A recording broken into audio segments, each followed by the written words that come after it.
Hey guys, welcome to Nerdarchy, for nerds, by nerds. I'm Ted, hanging out with some of the colleagues here. Dave. Nate. And today we have a suggestion from Cody Jahay. He's got modules from previous editions, and he wants to know, how do you bridge the gap to 5th edition? There's some mechanics that are in the earlier editions that aren't in the current edition. Do you ignore them? Do you modify them? So, what do you guys think? Just throw them all away.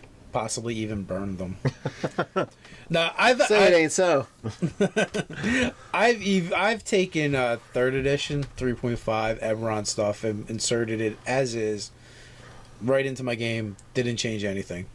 Okay. I just knew that in 3rd edition the CR was going to be much higher for a 5th edition game than what 5th edition is because of bounded accuracy. Right. There are certain things you're going to have to look at, though. Because they were low-level monsters, it didn't matter as much. I just said, okay, these are low-level monsters in 3rd, but in 5th edition, they're significantly more challenging. They have higher armor classes, more hit points, and higher bonuses, right? Well, actually, the hit points actually correspond well enough. It's about the same, or in 5e may even have a little bit more. But all the other bonuses are ratcheted up. Okay. For every other stat. So in 3rd edition, you'll actually have to, just either bring them down or go, okay, this monster says CR3 for 3rd edition, but really in this game it might be a 5 or a 6. Right.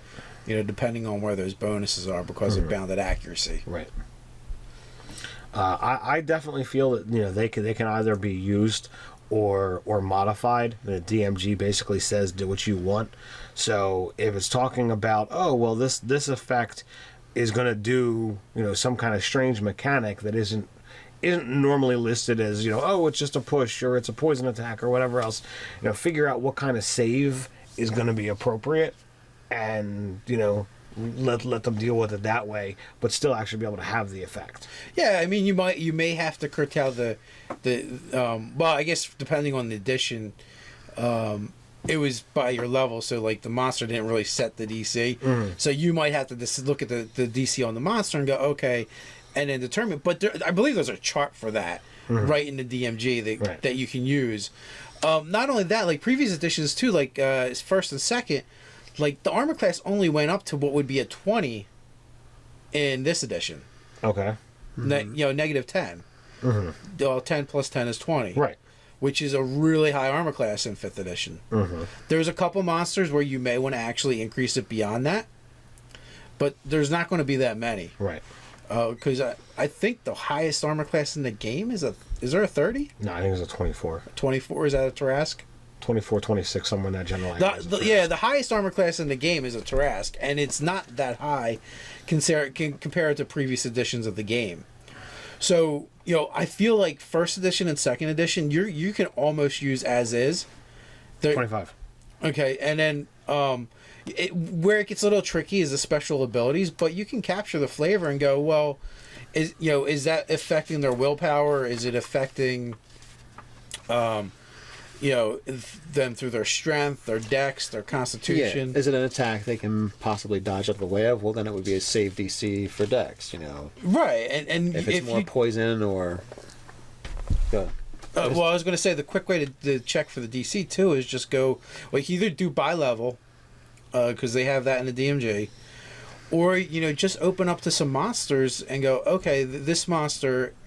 has the same kind of saving throw that I'm thinking it is, whether it's Dex or Will, and go, for this monster, this CR, it's a DC 15. So you can... Well, you can look at, 8 plus proficiency modifier plus appropriate stat. I mean, that's the formula.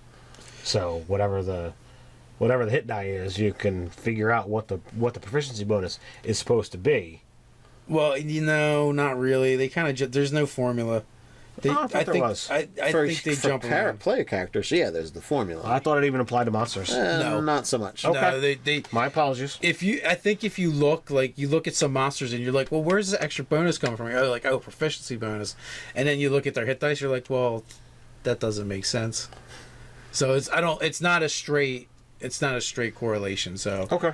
On that part, it's going to be a little more art than science, but it's still, you can use that as a basis and go, Well, it's this, or or you look at monsters with you which you think are similar in power level, and go, okay, well here's their CR. Well, you can reverse engineer the formula you just stated to figure out what they're giving that monster as a proficiency bonus, and you could do it. So converting to fit 5e, a little bit of work, but far easier than any other edition in my opinion. Yeah, and if you find effects that are kind of spell-like effects, then you can look at the 5th edition spell list, and that can kind of give you an idea of, well, what DCs, what kind of wizard would be casting that spell, like level wise, and give you a good idea of the DC of that effect. If it's a trap that you're trying to convert, or some kind of, like you said, a monster ability, or even a spell that doesn't have a 5th edition equivalent, you should be able to kind of look at, well, what does it do? Does it polymorph people? Does it do a whole bunch of damage in a cone? Kind of mix and match it. If it's not exact, that's not a big deal, because again, you're converting something that isn't there. So you actually add into the game.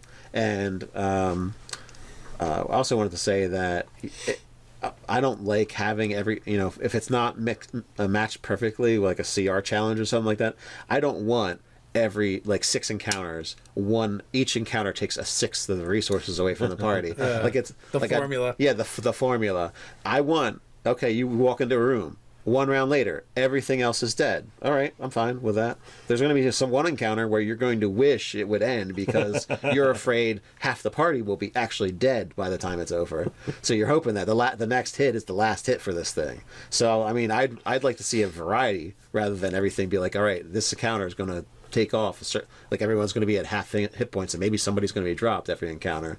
I'd much rather see that wide swinging variability, where you have the easy walk through a room, pick up the loot kind of encounter, and another one where it's very difficult and you're fighting for your life. I'd rather see that.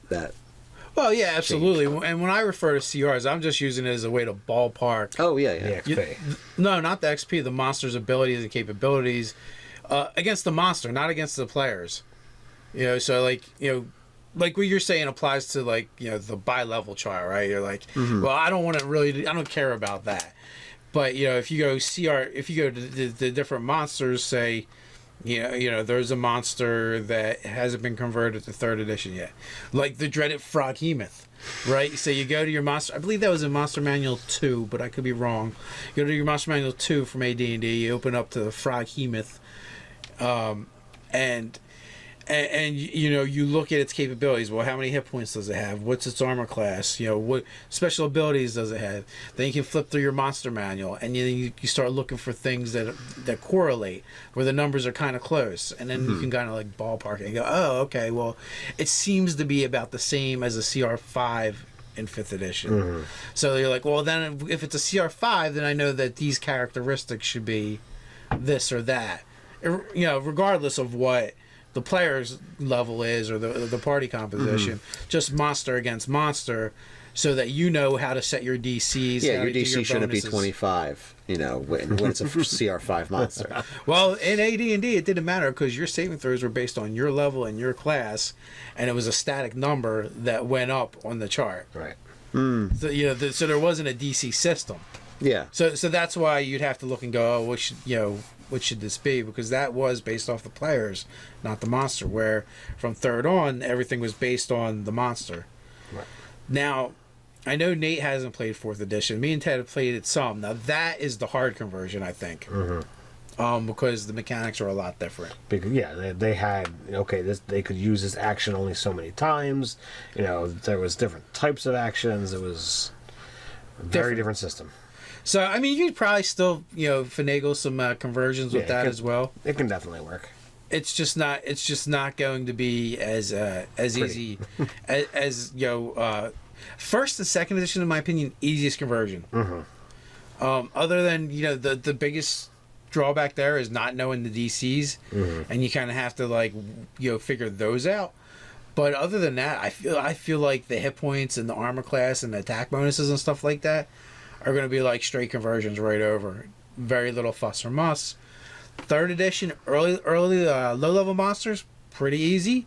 It's just they're going to be tougher than what that type of monster should be in 5e, and that, in my opinion, that's fine.